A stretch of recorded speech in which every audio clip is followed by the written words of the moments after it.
Hi guys, what's up, Zach here. Today we are here with some Grid Autosport gameplay. I was lucky enough to go up to Codemasters to record some gameplay, and I'm privileged to show you this today. We're going to be showing you the three disciplines that I got to race in: single-seaters in the F3 car, I think it's the F312 chassis, an Audi A6 on the streets of San Francisco, and a Ford Focus touring car around Hockenheim. But first off, we've got this F3 car around Llama circuit in Spain, and it is such a good track to race these cars around. You're on the limit, and it is really good.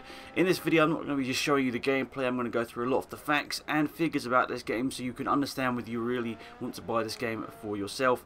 And hopefully this video is packed full of information that will let you decide whether you want to buy it.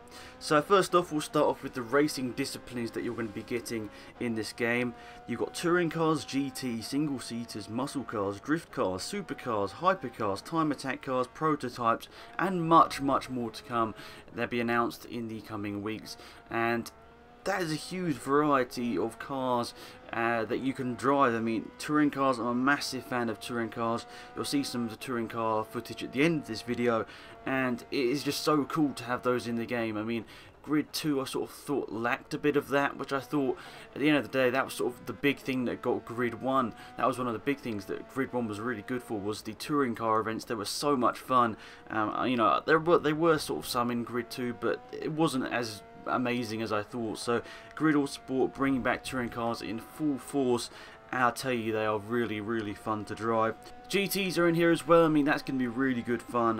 Hopefully we'll see some, you know, like endurance events. I mean, I really don't have a huge amount of information to tell you apart from what they've got on their website. Obviously I don't want to give you any false information, so I'm taking most of this information off their website just to make sure that it is all correct. So the GTs, hopefully that's some really good stuff. I mean, you know, hopefully there's some sort of, you know, Le Mans style cars in there. I don't know whether Le Mans in the game. They didn't tell me, so I can't tell you, but you know, I'm really sort of hoping that something like Le Mans is maybe in the game, and I think that sort of thing is going to be released towards the end of this month, about endurance racing and sort of GTs, prototypes, all that sort of stuff is going to be sort of released towards the end of the month, so keep an eye out for that. And a minute ago, just to sort of interrupt myself here, you saw the corner cutting thing, and you know, in all fairness, I did find that a little bit annoying, but it really wasn't as bad as Grid 2. I mean, Grid 2, if you went off the track, you were getting one of those corner cut warnings.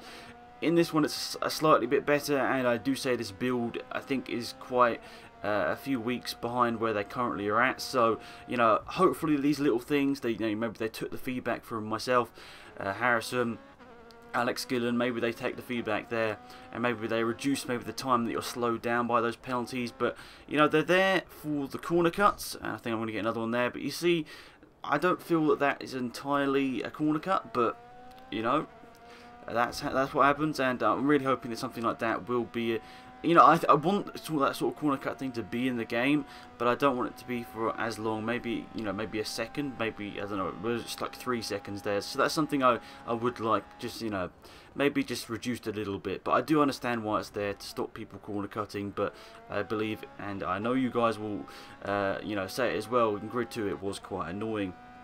Anyway, back to racing disciplines. You know, you've got the touring cars, GTs I talked about, single seaters, which you're seeing here. The F3 is sort of the slowest single seater car. Then you go up to the top of single seaters, which is really exciting, but I can't tell you once again what they are. I know what they are, but sadly I can't say about it until they've released it themselves. But the top of single seaters is looking really good. There's some really exciting stuff in there. Muscle cars, that's going to be quite cool. Remember, some really good events in Grid 1 included muscle cars. Drift events, I'm not a big fan of drift events, but there are a lot of people that are big fans of drift events, so you know, it's catering for everyone in that aspect. It also includes supercars and hypercars, and obviously that's going to be a lot of fun. I'm not sure what tracks and sort of style of racing that's going to be, but you know, hopefully it's going to be good. I think that's what a lot of Grid 2 was focused around, sort of really fast cars, you know, like Lamborghinis, Paganis, that sort of stuff. So I don't know which supercars and hypercars are in the game, because I didn't really actually talk about that at all. It's not my biggest thing to look about for the game, but you know, it's interesting to have them in there. Time attack, I can't actually remember what sort of style of racing time attack is, but I think it's sort of like a point-to-point event. And also prototypes are in there as well, which I'm really looking forward to.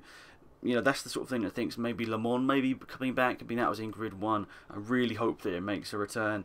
And also, obviously, it says much more to come on their website. So, you know, there's lots of racing disciplines they haven't even talked about yet.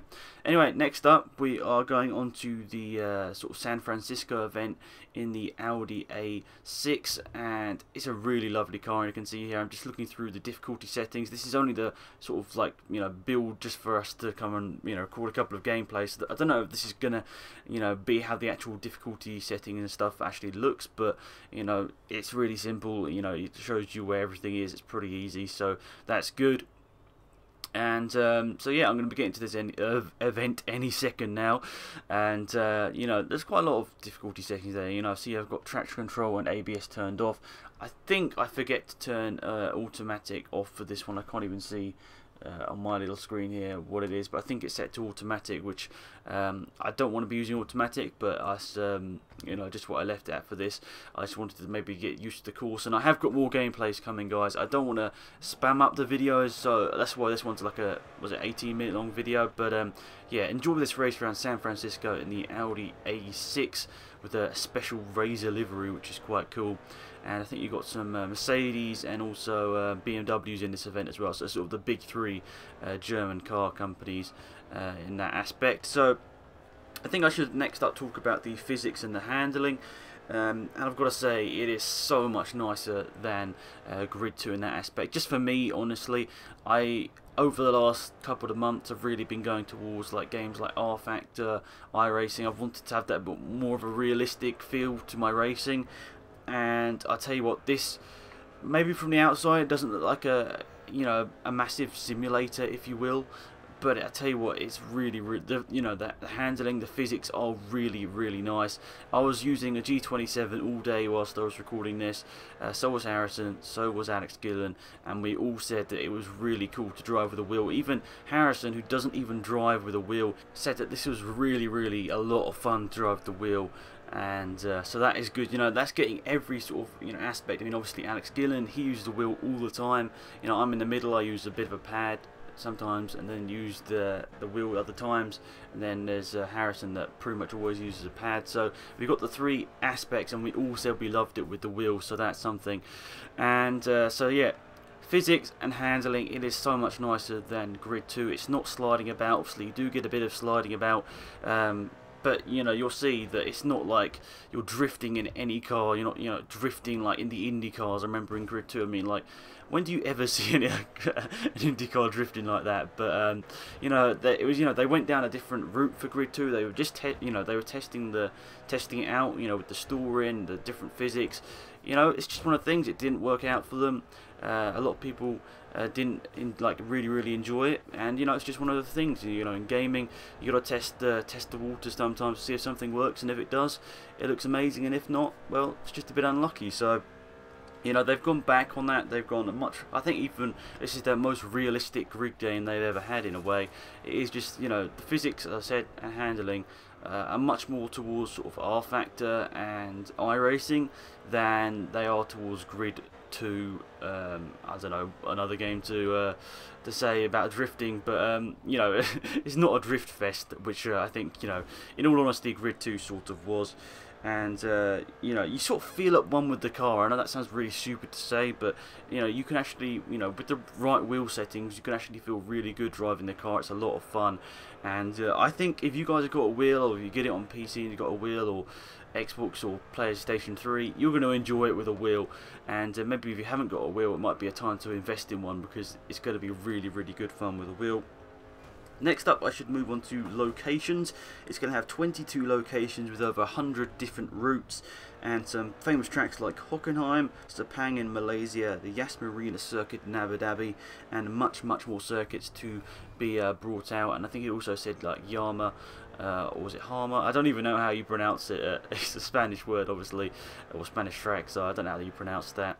And obviously the streets of San Francisco is really cool as well. So lots of great stuff, and you can see there's some cockpit view gameplay there. I was just quickly looking through all the views, and obviously this is a build from quite a few weeks ago now, so they've got to, you know, they've still got, you know, over a month to sort out some of the camera angle positions, and that should be that's quite cool to see where they finally come with that. But you know, cockpit view is back. I was going to mention that at the end, but I've already got to that.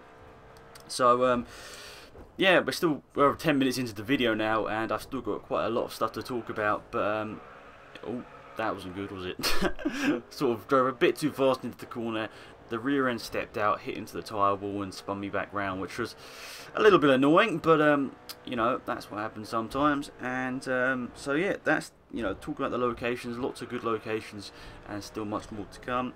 Next up, I want to talk about the career mode, which they've really went a huge amount of effort into the career mode this time by, and it's going to be, you know, it's going to be a game that you can immerse probably a couple of 100 hours into really easily, just because it is going to be that good in terms of career mode. There are going to be so many categories, as I mentioned before, from touring cars to single seaters, hypercars to prototypes, and it's going to be a huge amount of stuff, which is going to be great to race in. So the interesting thing here is you can complete a career mode in, you know, one specific category. For example, you can go from Formula 3 up to the top of single seaters, and you don't have to race a single other, you know, you don't have to race a touring car, you don't have to race a Le Mans car. I should stop saying Le Mans car, I should say prototype or a GT. You know, you could just race single seaters from the bottom to the top, and you don't have to race any other series. However, you are not restricted to racing in one series, so it does give you the freedom. If you want to go and do a touring car event, go to a single seater, go to a GT. It means that you can pretty much do what you want in this game. It gives you the freedom, and it's just really cool. I mean, I'm probably going to be doing the touring cars from the start to the top, and also probably the single seaters, GTs, and prototypes going to be something I probably try and max out. And you know, they were saying it's not too hard to go, you know, from the start to the end, but what is really hard is to get all the best team offers, max it out. And I think there's going to be a lot of, you know, stuff about maxing out and, you know, getting the best team offers, different cars you can drive and stuff. And you know, there is so much effort going into this game. I can't talk about some of it, unfortunately, just because I want, you know, them to release it first before I tear it. But there is so much cool stuff going on with the career mode. How they have worked it out is just phenomenal. I can't even pronounce that. I don't know, when I get into a rant sometimes, or not really a rant, just a long video, start messing up my words. But anyway, so yeah, that's a really cool aspect, that you can go from the start to the top of one specific genre of racing. And it means that, you know, you're not sidetracked by that touring car event that you maybe were forced into in something like Grid 1, or, you know, maybe, you know, you don't want to do single seaters, because it's understandable, because, you know, single seaters are, you know, maybe a bit of a niche audience in a way, because, you know, not everyone wants to drive, you know, 150 miles an hour around the corner all the time. You know, you'd rather do maybe 60, 50 miles an hour in a touring car around the corner. So, you know what I mean? It's going to be really good stuff, and I'm really looking forward to the career mode. And all fingers crossed, I'll be bringing you a full-fledged walkthrough on this channel. So if you want to subscribe, that'd be really great, and it'd be really thankful. I'll be very thankful, I should say, because that'd be really cool. And obviously, I want to get your guys' opinion on what you're going to be wanting to race.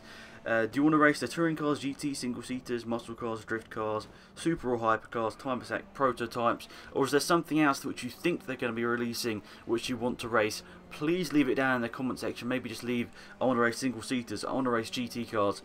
Leave it down in the comment section. It's going to be really interesting. I sort of want to see what the most popular category is. I'm sort of thinking it's either going to be touring cars or single seaters, but I do know GT, you know, hypercars, supercars, drift, lots of them. There are lots of, you know, events which I feel that a lot of people are going to really like. So leave that down in the comment section. That'd be really interesting. And as you can see as well on the cars, they've got some really quite big name sponsors. You know, Liquimoly sponsor the World Touring Cars, sponsoring cars on here on Grid 2. And there are lots of other big sponsors. I don't know whether we can see one on this car in front. I can't see it because it's all been crashed up.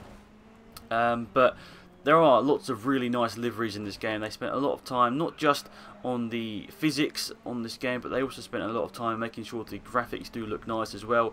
And from what I've been hearing, the PC version of this game is going to be really, really nice in all aspects. And I think this was a game that they did put a lot of effort into the PC version, guys, because I know a lot of people think they just sort of forget the PC version, but really give the PC version a chance this time. It's going to be really good, I assure you that. That's what we were driving on here, and it was simply phenomenal, and going to be some awesome stuff. And I've pretty much run out of stuff to talk about, really, except from multiplayer news will be coming soon.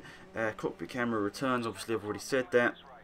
And also, your feedback is essential to this game being as good as it possibly can. You know, if you see something in this video that you really love, or you know, maybe don't like as much, go and tweet them, go and tell them on Facebook, because they want your feedback in the game. Obviously, don't be rude, but you know, give them your feedback, because they want to make this game as best as it possibly can. And with your help, it can be as best as it possibly can.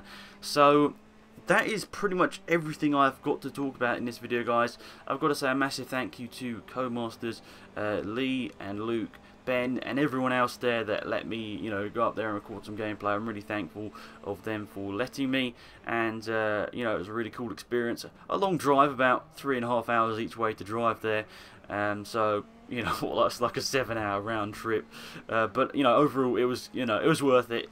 Really, you know, got to have a good chat with them, obviously with Alex and Andre as well. Some really good talking about not just grid, about F1 and all that sort of stuff, future of their games. But yeah, as I said, that is pretty much everything I've got to talk about here. You can see this is touring car racing in the background, so not the cleanest, but actually I think this was my first race, I think, on the game, and I was getting my arms out a little bit, smashing into a couple of people, but hopefully you don't dislike that. There will be more content coming soon, guys. I will not be just stopping here, but I don't, as I say, want to spam up a load of content. I want to make sure this content is as good as it possibly can, and over today and tomorrow I will be uploading my grid Autosport videos. So that is it for this video, guys. I'm sorry I sort of rambled on for that last minute or two, just because I really sort of ran out of things today to say. I'll mess it up right at the end of the video. Anyway, guys, thanks for watching. Hopefully you enjoyed it. If you really want to see more, please hit that subscribe button. That would be really, really appreciated. But until next time, it's been Alex, and I'm out of here. Goodbye.